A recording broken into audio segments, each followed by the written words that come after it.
what if the move isn't just to be passive about it, but what if it is to be an active participant in making meaning of what you're trying to let go of, and trusting that when you offer it as a prayer, that the divine has received it and it will change you in some way.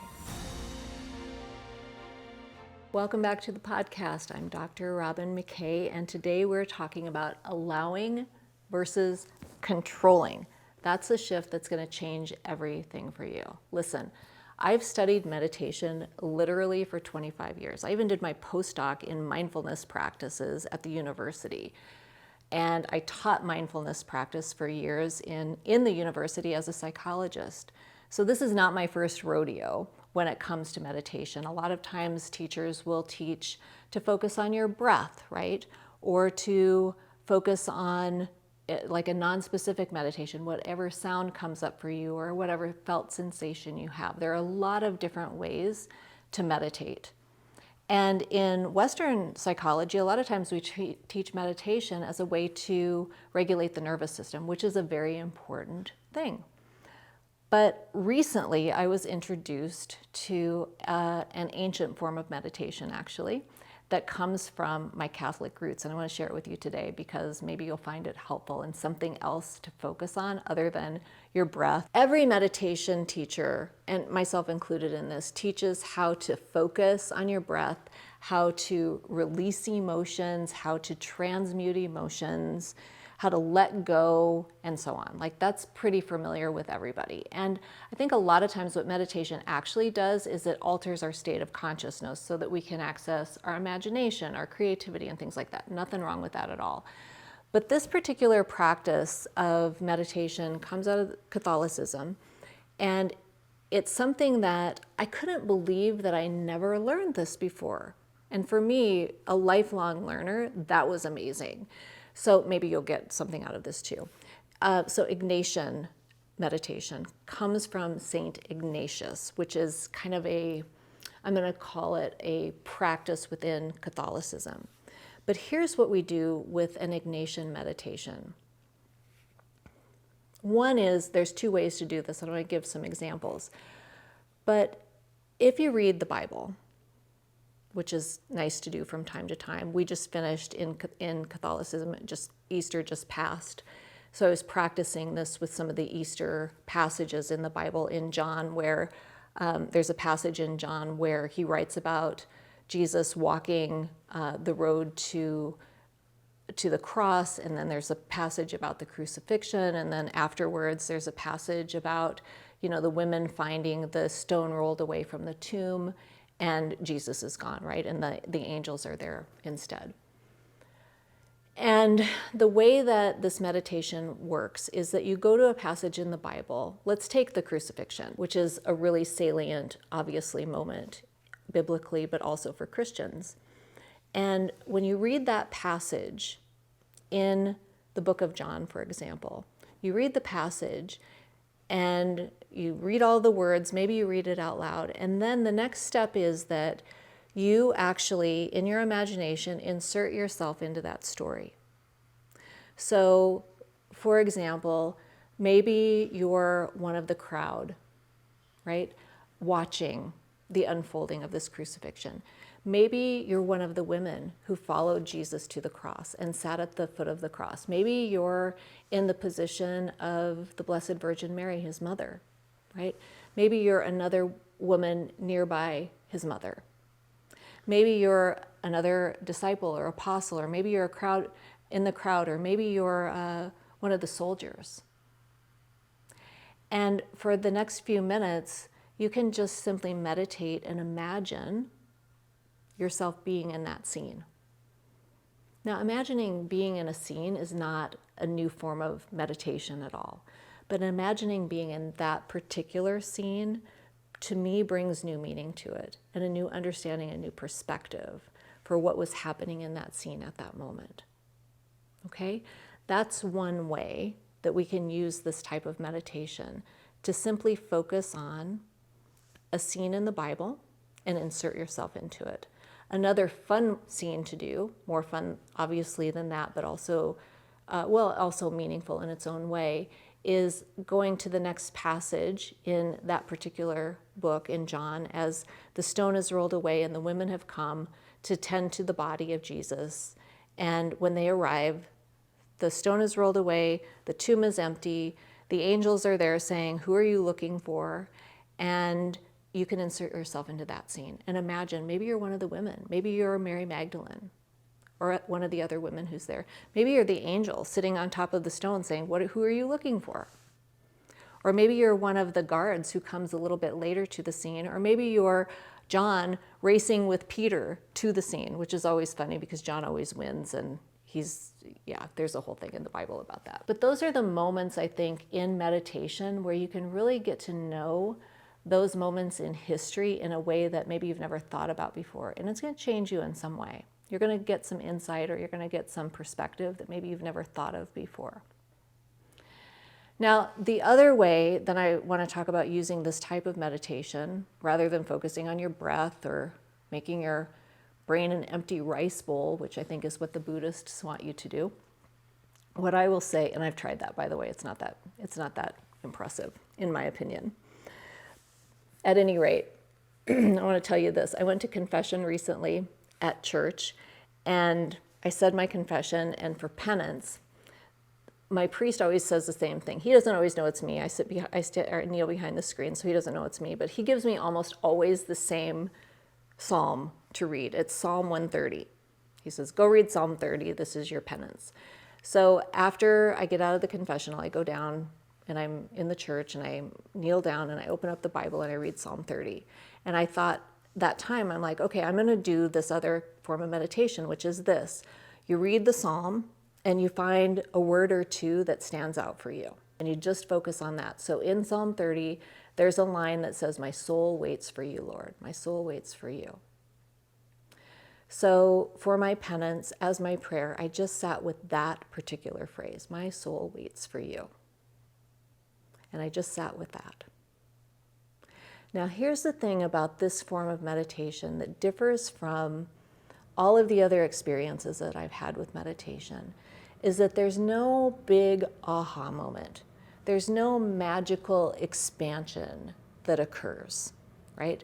There's no necessarily relief or clarity that I have received as a result of doing that. Now, I'm going to say necessarily because obviously every meditation is different. But what we've been trained into in these other forms of meditation is to expect that, expect clarity, expect I feel better, expect something to happen in the unfolding of this meditation. It's like we've become so conscious of the outcome. I'm meditating so that I can feel better. I'm meditating for clarity. I'm meditating so that my nervous system can relax. There's always a so that. But what I have found in this particular form of meditation is that it's simply an invitation to be with God, to be with my own spirit, and to be in, I'll say, communion with the divine in a very quiet way. Maybe I feel peaceful. Maybe I feel some sort of resolve. Maybe. But I'm not, in those moments, I'm not seeking that big ta-da moment that maybe we have started to expect in other forms of meditation. What happens in the wellness spaces is that we're always expecting that big shift.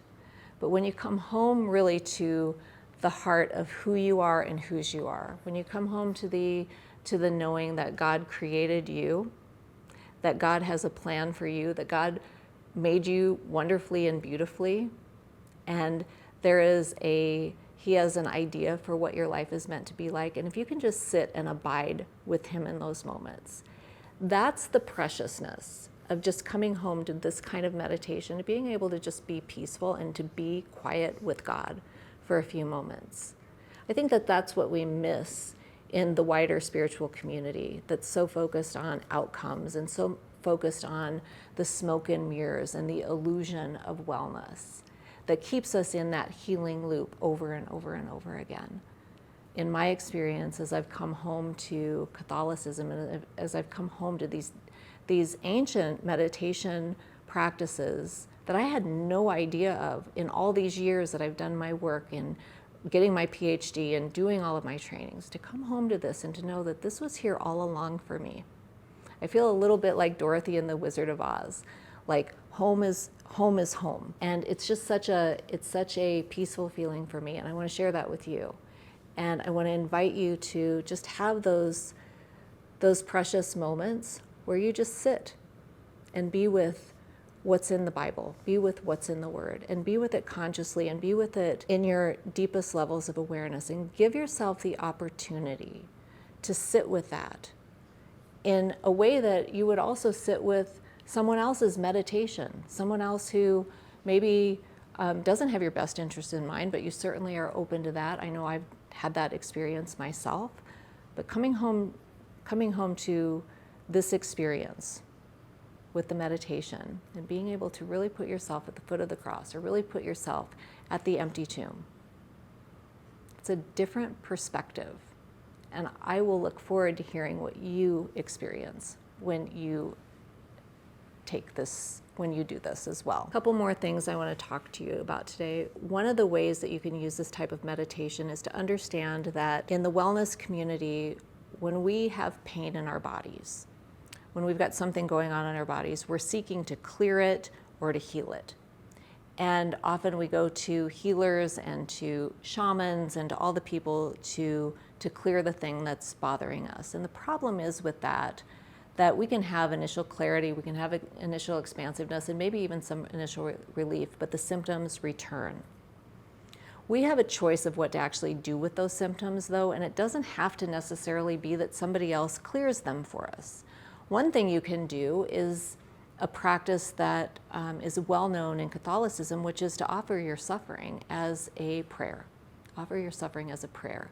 So if you can imagine using the combination of the Ignatian meditation of being at the foot of the cross on the day of the crucifixion with the women by the cross, and being in your own suffering there and offering that as a prayer to God as he's dying on the cross. That is something that you will have your own experience with. I can't tell you what you're going to experience with it, with that particular meditation, but just please know that with regard to your suffering, it doesn't have to be in vain, and it's not something that someone else can necessarily, I'm using air quotes here, get rid of for you, because often, as we know, that relief is fleeting and it often comes back.